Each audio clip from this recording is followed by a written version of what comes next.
Radar के आविष्कारक कौन थे, या राडार का आविष्कार कौन किया, या राडार के आविष्कारक कौन थे?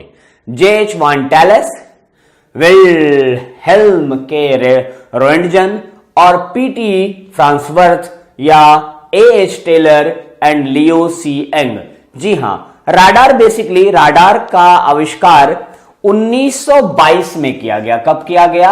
1922। और जिस देश में किया गया उसका नाम है USA, संयुक्त राज्य अमेरिका में इसका आविष्कार हुआ। और कब हुआ? 1922 में। यह एक ऐसी प्रणाली है, राडार प्रणाली का उपयोग किस लिए किया जाता है? यह वायुयानों की या एयरक्राफ्ट की वायुयानों की स्थिति को जानने के लिए, सिचुएशन जानने के लिए इसका प्रयोग किया जाता है कि वायुयान किस जगह पर है। बेसिकली इसमें रेडियो तरंगों का प्रयोग करके राडार की स्थिति का प्रयोग जो है राडार का जो है करते हैं पता। इस राडार को तकनीकी रूप से प्रयोग में लाया गया 1936 में, और जब यह 1936 में प्रयोग में लाया गया तो इसके प्रयोग योग्य बनाने में योगदान दिया स्कॉटलैंड के एक वैज्ञानिक मिस्टर R.A. वाटसन ने। तो 1936 में R.A. वाटसन महोदय ने इसको प्रयोग योग्य बनाया। तो इसका आविष्कार जो 1922 में किया गया वो किसके द्वारा किया गया था? कौन बता रहा है? इसके आविष्कारक थे A.H. टेलर एंड लियो सी एंग। ये दोनों USA के रहने वाले थे। क्लियर? अगले क्वेश्चन पे चलते हैं हम लोग। नेक्स्ट क्वेश्चन है कि निम्नलिखित में से वह कंपनी कौन सी है जिसने ट्रांजिस्टर रेडियो का आविष्कार किया? याद रहे, रेडियो नहीं बल्कि ट्रांजिस्टर रेडियो पूछ रहा है और कंपनी का नाम पूछ रहा है। दोनों जगह, यहां बात मैकमिलन की नहीं है, सॉरी मार्कोनी की। तो यहां पर आपको कंपनी का नाम बताना है। मार्कोनी तो मान लीजिए सामान्य रेडियो को उन्होंने खोज की थी। यहां पर radio, transistor radio, basically transistor radio होता क्या है? एक छोटी डिवाइस है। क्या है? एक छोटा पोर्टेबल रेडियो सिग्नल है। ट्रांजिस्टर रेडियो क्या है? एक पोर्टेबल रेडियो सिग्नल है। क्या है? पोर्टेबल रेडियो सिग्नल की एक प्रणाली है। और इसका आविष्कार बेसिकली 1954 में हुआ। कब हुआ? 1954 में इसका आविष्कार किया गया पोर्टेबल रेडियो का। और 1955 में इसे सोनी कंपनी ने लॉन्च किया। किसने? सोनी कंपनी ने। लेकिन इसके लिए जो पहली आविष्कारक कंपनी रही वो थी ग्रांडिंग। कौन सी? ग्रांडिंग। ग्रांडिंग ने इसे 1954 में जो है आविष्कार किया इस रेडियो का। और सोनी कंपनी ने इसे 1955 में लॉन्च किया। 55 में यह व्यावसायिक तौर पे लॉन्च हुआ, लेकिन इसका आविष्कारक कंपनी रही ग्रांडिंग। कौन सी? ग्रांडिंग, अमेरिका की कंपनी है ये। नेक्स्ट क्वेश्चन पे चलते हैं। अगला सवाल आपका, उस वैज्ञानिक का नाम बताइए जिन्होंने यह साबित किया कि जीवों क्या बोलते हैं, पेड़ों में भी जीव होता है। ठीक, पेड़ों में भी प्राण पाया जाता है। यह किस वैज्ञानिक ने साबित किया? बेसिकली आपको बता दें, वो भारत के वैज्ञानिक हैं। तो अब इन चार नामों में आपको यह बात समझ में आ गई है कि वो वैज्ञानिक कौन हैं। जी हां, वो हैं जगदीश चंद्र बसु। ये जगदीश चंद्र बसु महोदय, इन्होंने ही खोज किया था कि ये बताया था कि प्राणों की स्थिति जो है वो पेड़ों में भी पाई जाती है। जगदीश चंद्र बसु का जन्म 1858 में हुआ था। और कहां? बंगाल में हुआ था। बंगाल के उस स्थान पर हुआ था जो आज बांग्लादेश में है। क्लियर? इन्होंने बताया कि पौधों में भी जीव पाया जाता है, वो भी सेंसिटिव होते हैं सामान्य मानव की तरह। अगले क्वेश्चन पे चलते हैं हम लोग। पेनिसिलिन की खोज किसने की थी? तो अलेक्जेंडर फ्लेमिंग, लुई पास्चर, ड्रेशर या एडवर्ड जेनर। ठीक, ये चार के चारों वैज्ञानिकों ने किसी ना किसी चीज की खोज की है। चारों का नाम महत्वपूर्ण है, लेकिन बात पेनिसिलिन है तो पेनिसिलिन की खोज कब हुई और किसने की, ये महत्वपूर्ण है। तो इसकी खोज हुई है 1928 में और इसकी खोज करने वाले वैज्ञानिक हैं अलेक्जेंडर फ्लेमिंग महोदय। अलेक्जेंडर फ्लेमिंग स्कॉटलैंड के निवासी थे। कहां के थे? स्कॉटलैंड के थे।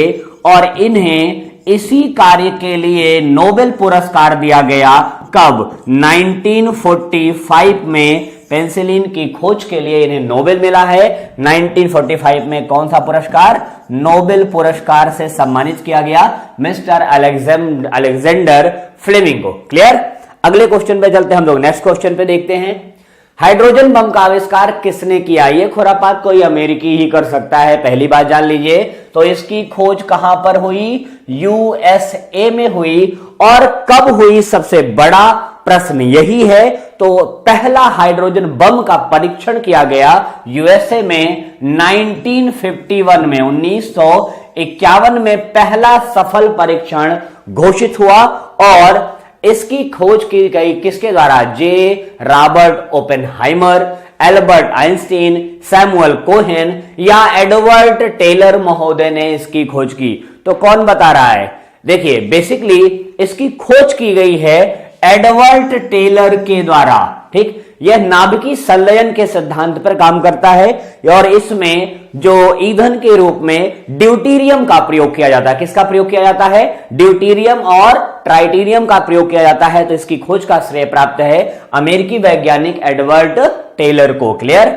अगले क्वेश्चन पे चलते हैं। तो नेक्स्ट सवाल आपका है कि सिनेमा का आविष्कार किसने किया? सिनेमा मतलब बोलती हुई फिल्म।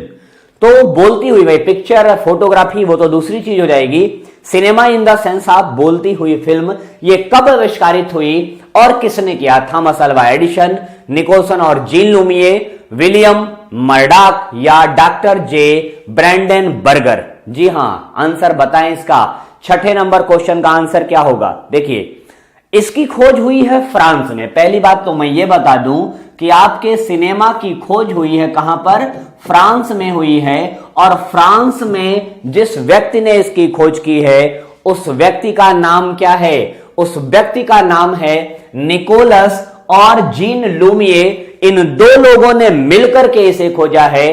तो निकोल्स और जॉन लुमिये इसका जो है राइट आंसर होगा। और इसकी खोज बेसिकली हुई है कब? 1895 में, 1895 में निकोलसन और जीन लुमिये ने खोजा इसे, जो कि सिनेमा के तौर पर रील बोलती फिल्म के नाम पे आप कह सकते हैं। भारतीय अंतरिक्ष अनुसंधान संगठन इसरो द्वारा छोड़ा गया पहला उपग्रह कौन सा है? छोड़ा गया या ये कह ले कि बनाया गया। छोड़ा तो ये भारत से नहीं गया था। यह उपग्रह जो बनाया इन्होंने, भास्कर, आर्यभट्ट, रोहिणी, इनसेट ए, ये भारत से नहीं छोड़ा गया है बल्कि छोड़ा गया है सोवियत संघ के द्वारा। लेकिन ये उपग्रह का निर्माण भारत ने किया है, भारत के इसरो। तो इसरो की स्थापना कब हुई? मूल प्रश्न ये है, इसरो की स्थापना कब हुई? कौन बता सकता है? जी हां, इसरो की स्थापना के तौर पे देखें तो एक दूसरे नाम की संस्था 1962 में रखी गई, लेकिन इसी का नाम बदल करके 1969 में इसरो नाम दिया गया। और इसका मुख्यालय कहां पर है? कौन बताएगा? बेसिकली इसरो का मुख्यालय बेंगलोर कर्नाटक में है। कहां पे है? बेंगलोर कर्नाटक। तो आज उसे बेंगलुरु कहा जाता है। बेंगलुरु ये कहां पर है? कर्नाटक में है। और इसने अपना पहला उपग्रह बनाया था आर्यभट्ट। और ये आर्यभट्ट 1975 में छोड़ा गया। किसके द्वारा? आर्यभट्ट छोड़ा गया 1975 में सोवियत संघ के प्रक्षेपण यान के द्वारा। क्लियर? अगले क्वेश्चन पे चलते हैं हम लोग नेक्स्ट, कि तुल्यकारी उपग्रह का परिभ्रमण अवधि कितनी होती है? मतलब रोटेशन पीरियड, पृथ्वी ये है, इसके चारों तरफ चक्कर लगाने की अवधि क्या होगी? परिभ्रमण का मतलब यही होता है। ठीक है, तो परिभ्रमण की अवधि क्या होगी? भ्रमण करना चारों तरफ, तुल्यकारी उपग्रह बेसिकली पृथ्वी की जो घूमने की स्थिति है, एक बार पृथ्वी का चक्कर लगाने में जितना समय पृथ्वी लेगी, अगर तुल्यकारी उपग्रह है तो ये पृथ्वी के जिस कोने पर लगाया गया है, पृथ्वी के घूमने के साथ साथ ये भी घूमता रहेगा। तो लगभग 24 घंटे, 23 घंटा 56 मिनट 48 और 4 सेकंड, 23 घंटा 56 मिनट और 4 सेकंड में पृथ्वी एक बार, वो लगभग 24 घंटे के बराबर है। तो तुल्यकारी उपग्रह का परिभ्रमण अवधि होती है कितनी? 24 घंटे। क्लियर? अगले क्वेश्चन पे चलते हैं हम लोग, नेक्स्ट क्वेश्चन। भाभा परमाणु अनुसंधान केंद्र स्थित है कहां भाई? भाभा परमाणु अनुसंधान केंद्र।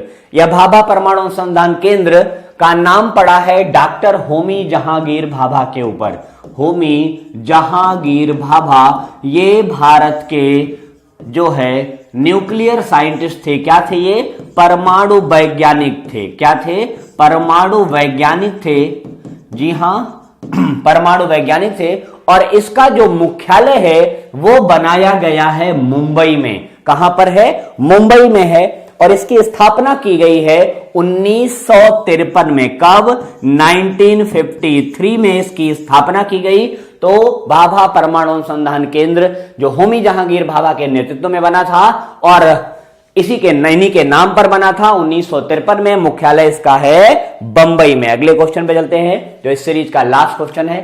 विक्रम साराभाई अंतरिक्ष केंद्र स्थित है श्रीहरिकोटा, त्रिवेंद्रम, ट्राम्बे या बेंगलोर?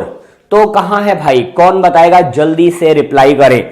जी हां देखिए, यह विक्रम साराभाई अंतरिक्ष केंद्र किसके लिए प्रसिद्ध है पहले यही देख लेते हैं हम लोग। तो विक्रम साराभाई अंतरिक्ष केंद्र आपके यहां रॉकेट निर्माण, किसके लिए? रॉकेट निर्माण, और रॉकेट निर्माण के साथ साथ ये सैटेलाइट यान बनाने के लिए, जो सैटेलाइट यान होते हैं उसके लिए फेमस है। और ये विक्रम साराभाई अंतरिक्ष केंद्र इसरो का पार्ट है। किसका है? इसरो का ही एक पार्ट है। और इसका जो है केंद्र है त्रिवेंद्रम में। त्रिवेंद्रम आपके केरल में है। क्लियर? त्रिवेंद्रम केरल में है। और यह विक्रम साराभाई अंतरिक्ष केंद्र कहां पर है? केरल में। इसकी स्थापना की गई है 1962 में। कब? 1962 में ये स्थापित हुआ। क्लियर? तो ये रहा फ्रेंड्स आज के इस सीरीज का अंतिम सवाल।